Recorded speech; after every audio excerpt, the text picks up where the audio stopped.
few techniques that great facilitators have in common. If you're new to this work, these techniques will give you a good starting point. While facilitating discussions with students, you should create a comfortable and trusting environment. You should listen carefully and ask great questions. You should encourage new ideas, honesty, and leaning into discomfort. You should draw students into discussion with each other rather than you talking a lot. You should encourage quiet people to talk and help make talkative people quieter. You should ask for clarification and help summarize ideas. We're going to demonstrate a discussion now. Instead of pretending to be students, we're going to have a conversation as ourselves. And because we are modeling program leader language, you'll probably hear our program leader speaking more than you should when you're actually working with students. In this scenario, Brent is going to be facilitating the conversation, demonstrating some of those techniques that we just talked about. The first thing he's going to show you is how to set the tone for the discussion. This is so important, and it's where we see a lot of program leaders fail. You need to practice this. Practice, practice, practice. Can't say it enough. When you do it, you should ask for feedback from your co-leaders to make sure that each and every time you lead a discussion, you're getting better and better at setting that tone. Okay, Brent, show us how it's done. Thanks, Erin. So before we start this discussion, I want to set the stage with some norms for our conversation that will ensure that this conversation is productive and a good use of your time. So, when you have experiences, part of making meaning of those experiences is talking about it. And this is the space we're going to talk about it in. My first point is this is going to be a serious conversation. So I want you all to engage in this conversation in a serious manner. I also want you to be engaged. If you're not engaged in adding to this conversation, you're not part of the conversation and you're being a deficit in the conversation. I also don't want you to over-engage though. If you're engaging too much, it means that your colleagues around you can't share their opinions. Be honest in the conversation. So share what's on your heart, share what's on your mind, just share your opinion and know that this is a space where there's no judgment passed on that opinion. Conversely, to operate with a generosity of spirit towards your colleagues, it's important that you not pass judgment in your response to your colleagues, okay? Get comfortable, make yourself really comfortable. We're gonna be here for the next 30 minutes as we go through this conversation. I also want you to do your colleagues a favor and be active listeners as we're having this dialogue. So if someone says something that you agree with, show them with your body language that you agree. If someone says something that you disagree with, it's also okay to disagree with that, but disagree with it verbally, not with your body language. Does that all make sense? All right, you guys ready to do it? Yeah. All right, let's get started. So it's really important not only to create a comfortable physical environment for students where they can sit for 30 minutes or even an hour, where they can look at each other in the eyes, but also create that trusting environment and establish the norms of conversation so that everybody feels excited to contribute. I think that's a really good point, Erin. I also think it's worth reminding yourself that if you've established really good norms and there are students who are in the group who are not embodying those norms, it's okay to call that out and redirect students in the moment. What you don't want to do is establish norms and then allow a small portion of the group to violate those norms. So if you ask students to be engaged and a few students aren't engaging in the conversation, you should actively try to pull them into that conversation. You don't necessarily want to call them out. Hey, Jen, you're not being engaged. Get in this conversation. That's not going to be productive. It's not going to make them feel like they're welcomed into the conversation, but it is okay to gently redirect. Jen, what's your opinion? Or Jen, what do you think about what Kevin just said? All right, so I'd like to just start our conversation with a quick opinion question. Based on your experience today doing community service in the community that we were in, what do you think makes good community service? In this case, Brent started with an open-ended question. An open-ended question means that there's no right or wrong answer and that students can't answer with one word. So it's not good or bad, it's not yes or no. It invites students to say more. You should use as many open-ended questions in your discussions as possible. Well, when we were out there today and we're all working side by side and I was thinking, oh, I'm really enjoying working in a team. A little bit later, I was like, I'm really hot, or I'm tired, or I'm thirsty.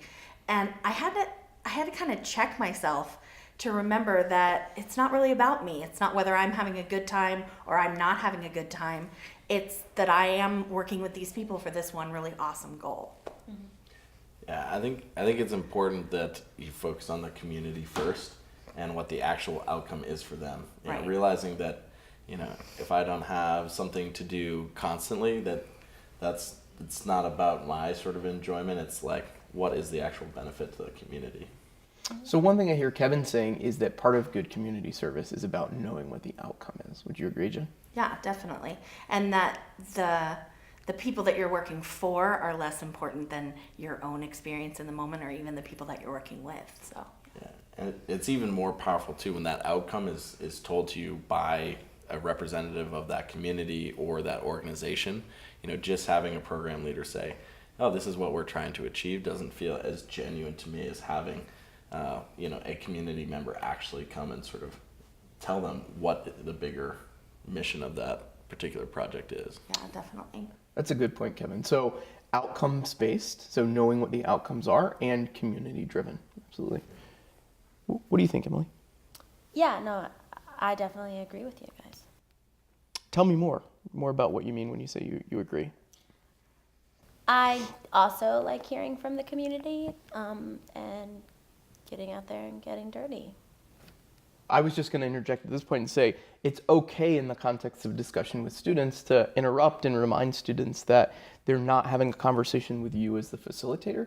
They're quite literally having a conversation with this group. So in this case, Emily, I might say to you, I completely agree with your point. Just remember, guys, it's okay to ask each other questions to dig a little bit deeper into what the individual is meaning when they're expressing their opinion. I think that's a great point. And one of the things that you've been doing really well so far is really listening to what students are saying and almost repeating back to check your understanding and say, is that right?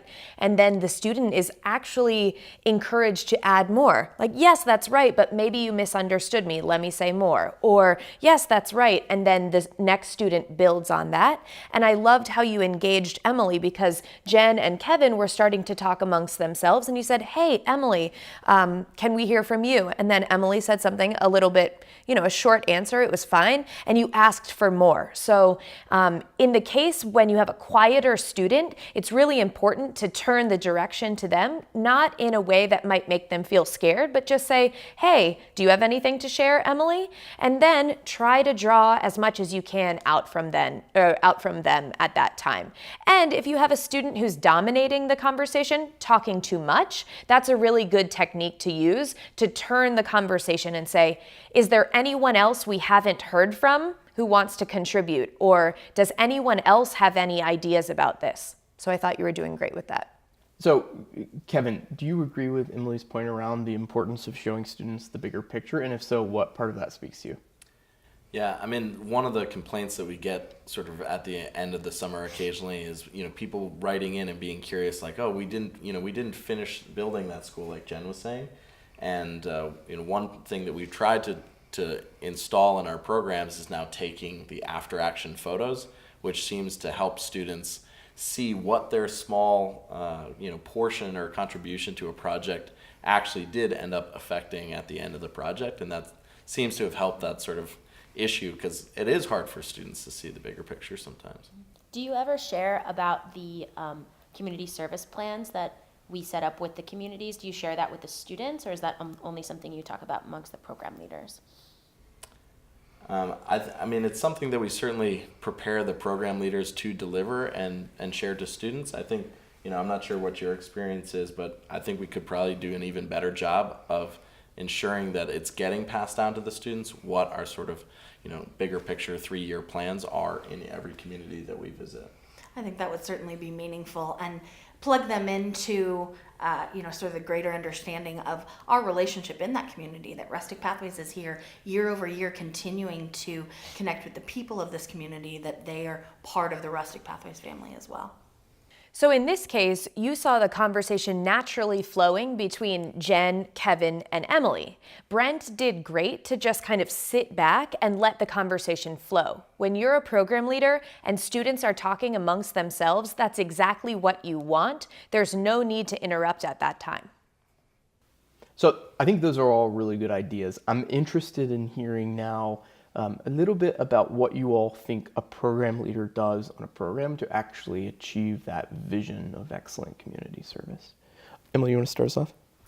Yeah, I do think that a program leader, it's very important for them to be present.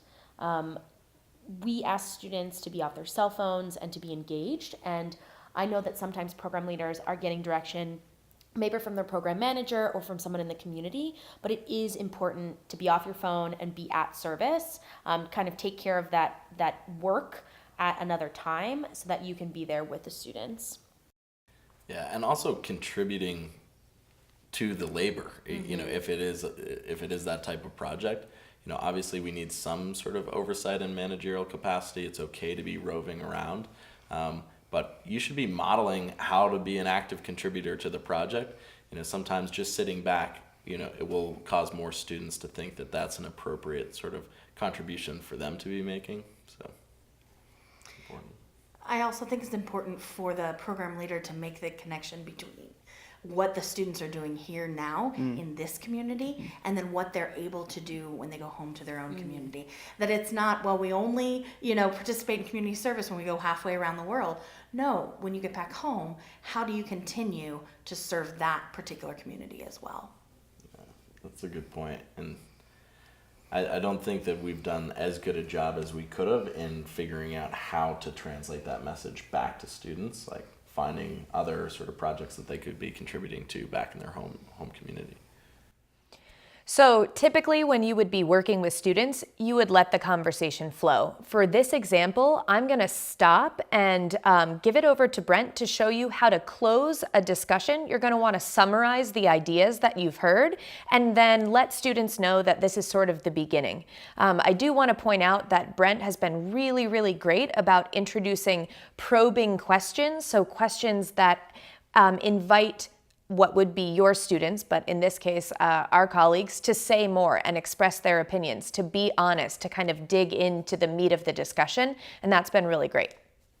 Just to add to that last point, you know, when adults are typically having conversations, most adults are demonstrating active listening where they're nodding their head or they're making eye contact or they're snapping, you know, if a point really resonates with them. Oftentimes when you're facilitating a conversation with a group of students, some of the students are going to be distracted, and not only are they not demonstrating active listening, they're just genuinely disengaged. So the probing questions directed at a specific student who you don't think is super engaged can be a way, if done correctly, to draw that student in, but it's also okay to interject in a conversation and remind students about the importance of active listening. You can do that in one of two ways. You can just directly remind them, hey guys, I want to remind you all this space is about having a discussion. If you agree with something, show someone that you agree with it. Snap, nod, give them a thumbs up, do something to show some affirmation. Or you can do it by praising the behavior that you want to see replicated. Kevin, I really like it when you show, you know, affirmation. Thanks for doing that. Perfect. So we'll close the conversation out now. I heard you guys say a lot of really smart things about what you think constitutes good community service and how program leaders ensure that that outcome is being achieved. Jen, you made a point about ensuring students understand the broader picture, that they're part of a whole. Kevin had talked about the importance of talking to students about outcomes and how outcomes should be driving our service.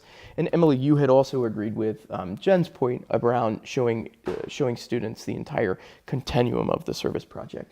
Before we wrap this conversation out, I just want to make a point that this is not the end of this dialogue. We're going to be having this broad dialogue over the course of the next week as we're talking about community service, and your job is to be engaging with this question as we go through these various discussions. So I'd like you just to leave yourself with a thought that you can be chewing on over the course of the time between now and our next discussion. So take a second and just think about one point that was made in this conversation that is new to you or that you had not considered or that opened your mind to a new idea that you want to mull over between now and our next conversation. So take 5 seconds and just brew that up in your mind.